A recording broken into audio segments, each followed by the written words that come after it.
Golden Times میں آپ کا خیر مقدم ہے۔ میں ڈاکٹر جمشید عثمانی۔ رمضان اپنے آخری دنوں میں ہے، یعنی کہ آج 30واں روزہ ہے۔ روزے اپنی منزل کی طرف بڑھ رہے ہیں۔ مسجدوں میں عبادت کا ماحول ہے، بازاروں میں عید کی رونق دکھائی دینے لگی ہے۔ لیکن اسی رونق کے بیچ ایک سوال بھی کھڑا ہے، کیا ہر گھر میں عید کی وہی خوشیاں ہیں جو ہم اپنے گھروں میں محسوس کرتے ہیں؟ یہیں سے اسلام کا ایک بے حد خوبصورت نظام سامنے آتا ہے، صدقہ فطر، جسے عام زبان میں فطرہ کہا جاتا ہے۔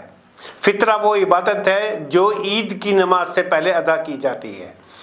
ہر مسلمان کے لیے جو مالی طور پر مضبوط ہے، اس کے لیے ضروری ہے کہ وہ اپنی طرف سے، اپنے پریوار کی طرف سے فطرہ ادا کرے۔ یہ رقم ان لوگوں تک پہنچائی جاتی ہے جن کی مالی حالت کمزور ہوتی ہے، جو اپنے گھروں میں عید کی خوشیاں کا انتظام نہیں کر سکتے۔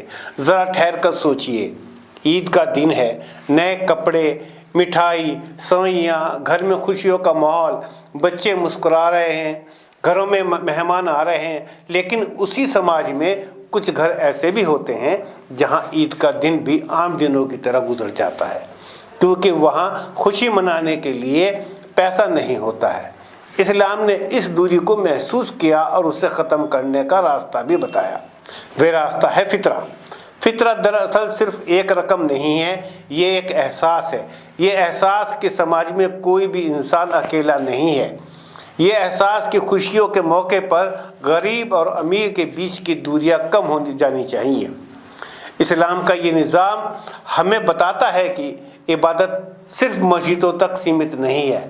عبادت کا ایک حصہ یہ بھی ہے کہ ہم اپنے آس پاس کے لوگوں کی ضرورتوں کو سمجھیں، ان کے حالات کو محسوس کریں، ان کی مدد کے لیے آگے آئیں۔ جب ایک خوشحال مسلمان فطرہ ادا کرتا ہے تو وہ دراصل یہ پیغام دیتا ہے کہ عید صرف اس کی خوشی نہیں بلکہ سماج کے ہر انسان کی خوشی ہے۔ فطرہ سماج میں برابری، بھائی چارہ اور انسانیت کا ایک مضبوط پل بناتا ہے۔ یہ ہمیں یاد دلاتا ہے کہ اصلی خوشی وہی ہے جس میں دوسروں کی خوشی بھی شامل ہو۔ آج کے دور میں جب دنیا میں آرتھک اسمانتا بڑھتی جا رہی ہے، تب فطرہ کا یہ پیغام اور بھی زیادہ اہم ہو جاتا ہے۔ یہ ہمیں بتاتا ہے کہ ایک بہتر سماج وہی ہے جہاں مضبوط لوگ کمزوروں کا سہارا بنیں۔ عید کی اصلی رونق تبھی ہے جب ہر گھر میں چولہا جلے، ہر بچے کے چہرے پر مسکان ہو اور ہر پریوار یہ محسوس کرے کہ وہ اس سماج کا حصہ ہے۔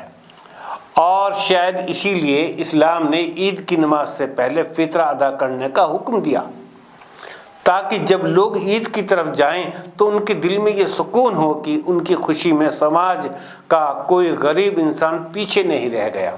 کیونکہ عید صرف تہوار نہیں ہے، یہ انسانیت کی خوبصورت تعلیم ہے۔ خدا حافظ۔